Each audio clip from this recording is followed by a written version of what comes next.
नमस्ते। आज के इस खास विश्लेषण में हम सभी का एक ऐसे विषय पर स्वागत है जो हर छात्र, हर इंसान की जिंदगी से जुड़ा है। आज हम एक बहुत ही शक्तिशाली और प्रेरणादायक कहानी पर बात करने वाले हैं जो इंसान की आदतों और समय के महत्व का गहराई से विश्लेषण करती है। खासकर उन छात्रों के लिए जो अपने सपनों को पूरा तो करना चाहते हैं, लेकिन अक्सर समय प्रबंधन यानी टाइम मैनेजमेंट के संघर्ष में उलझकर रह जाते हैं। तो चलिए बिना किसी देरी के इस विषय में गहराई से उतरते हैं। घड़ी की सुइयां किसी के लिए नहीं रुकती। कितनी गहरी और सच बात है ना। अक्सर ऐसा लगता है कि जिंदगी हमें हजारों मौके दे रही है, लेकिन हम उन्हें सिर्फ इस एक सोच की वजह से खो देते हैं कि अरे अभी तो बहुत समय बाकी है। सच तो यही है कि जो इंसान समय की असली कीमत को समझ जाता है, केवल वही अपनी किस्मत की कहानी खुद लिख सकता है। भाग 1, असीमित समय का भ्रम। तो चलिए इस नैरेटिव के पहले हिस्से की ओर बढ़ते हैं और मिलते हैं राजस्थान के एक छोटे से कस्बे में रहने वाले आर्यन से। आर्यन एक बहुत ही होनहार और समझदार छात्र था, लेकिन उसमें एक बहुत ही खतरनाक कमी थी जिसने उसकी सारी प्रगति पर ब्रेक लगा दिया था। और उसकी वो सबसे बड़ी कमजोरी थी, हर काम को टालने की आदत। आर्यन हमेशा यही सोचता था, अभी तो पूरा दिन पड़ा है, आराम से बाद में कर लूंगा। घर वाले अक्सर उसे समझाते थे कि देखो, गया हुआ पैसा तो वापस लौटकर आ सकता है, लेकिन जो समय एक बार बीत गया वो दुनिया की कोई भी दौलत वापस नहीं ला सकती। पर आर्यन, वो तो बस इसी भ्रम में जीता रहा कि उसके पास हमेशा और समय है। असल में ये आधुनिक डिस्ट्रैक्शंस का जाल आज के बहुत से छात्रों की वास्तविकता को दर्शाता है। आर्यन जब पढ़ाई के लिए दूसरे शहर गया तो लगा था कि अब सब बदल जाएगा, लेकिन आदतें बिल्कुल नहीं बदली। मोबाइल फोन पर लगातार छोटे छोटे वीडियो देखते रहना, दोस्तों के साथ बिना किसी खास वजह के पूरे पूरे दिन घूमना और रात को ये सोचकर सो जाना कि बस कल सुबह से पक्का वाली मेहनत शुरू करूंगा। ये वो आधुनिक ट्रैप हैं जो इंसान की पूरी क्षमता को दीमक की तरह खा जाते हैं। आर्यन की पूरी जिंदगी बस इन्हीं चंद चीजों में सिमट कर रह गई थी। और इस सब का नतीजा क्या निकला? एक तरफ आर्यन के वो सारे दोस्त थे जो लगातार फोकस के साथ आगे बढ़ते रहे, कोई टॉपर बन गया, किसी ने एक बेहतरीन नौकरी हासिल कर ली। और दूसरी तरफ आर्यन था जो अपनी उसी टाल मटोल वाली आदत के कारण बिल्कुल वहीं का वहीं खड़ा रह गया, बाकी दुनिया से बहुत पीछे। भाग 2, पिछड़ता हुआ छात्र। अब कहानी में एक अहम मोड़ आता है। अपने दोस्तों को इतनी तेजी से आगे निकलते देख आर्यन बहुत ज्यादा परेशान और हताश हो गया। इस निराशा से बाहर निकलने का रास्ता खोजने के लिए वो शहर के बाहर रहने वाले एक बेहद बुद्धिमान और वृद्ध संत के पास पहुंचा, जो एक विशाल बरगद के पेड़ के नीचे शांत वातावरण में ध्यान में बैठे थे। आर्यन ने अपनी सारी परेशानियां और अपनी असफलताओं का रोना संत के सामने रोया। संत ने पूरी बात सुनी और बड़ी ही बेबाकी से सारा दोष बाहरी परिस्थितियों या किस्मत से हटाकर सीधा इस बात पर डाल दिया कि हम समय के साथ कैसा सुलूक करते हैं। उन्होंने बिल्कुल स्पष्ट शब्दों में कहा, तुम्हारी हार की वजह कोई खराब किस्मत नहीं है, बल्कि तुम्हारी अपनी आदतें हैं। संत ने आर्यन को बताया कि वो समय को बहुत ही हल्के में ले रहा है, और फिर इस बात को गहराई से समझाने के लिए संत ने एक बहुत ही पुरानी कहानी सुनाने का फैसला किया।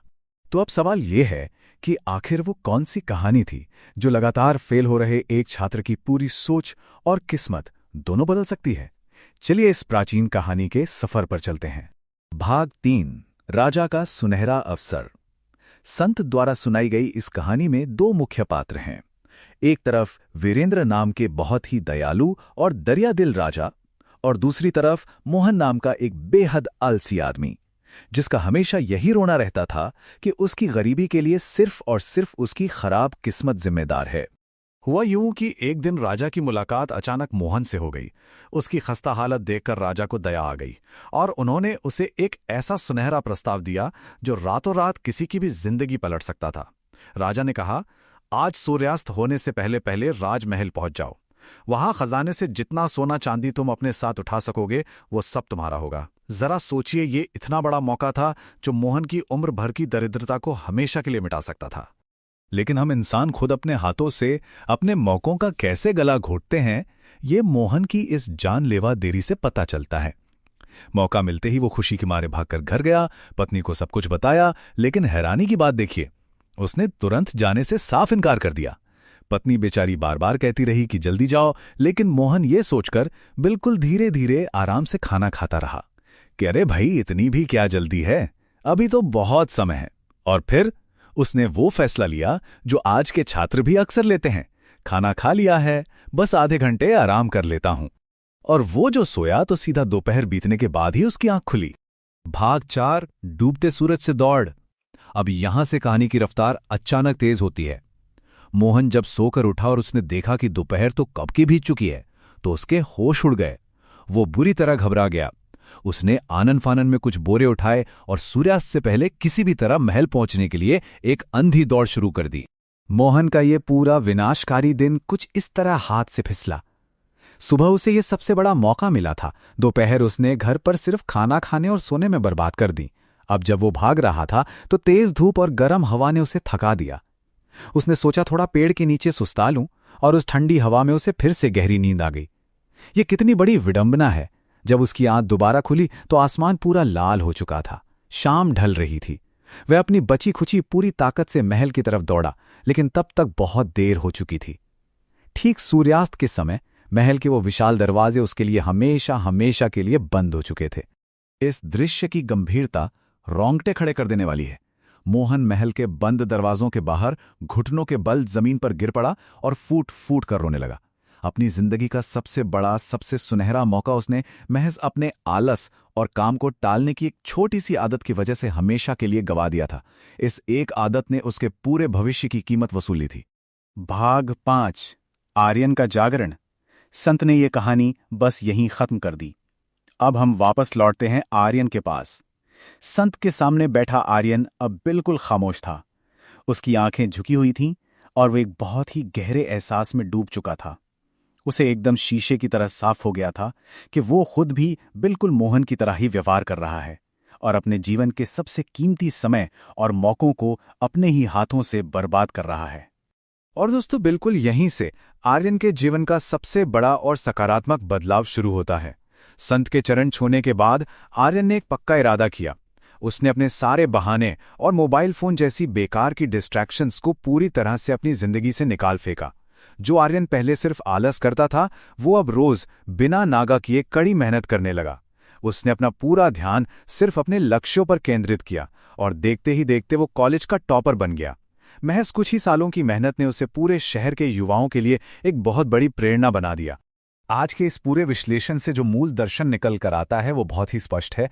समय दुनिया की सबसे अनमोल दौलत है। इसे आलस और बहानों में गंवाने से आखिर में सिर्फ और सिर्फ पछतावा ही हाथ लगता है। सफलता का सीधा और गहरा संबंध इस बात से है कि हम अपने समय की कितनी कदर करते हैं, न कि इस बात से कि हमारी किस्मत कैसी है। किस्मत तो बस एक मौका देती है, लेकिन उसे भुनाना हमारे समय प्रबंधन पर निर्भर करता है। तो अंत में एक बहुत ही विचारोत्तेजक सवाल के साथ हम आज का यह विश्लेषण समाप्त करते हैं। सही समय पर लिया गया एक छोटा सा कदम भी पूरी जिंदगी बदल सकता है।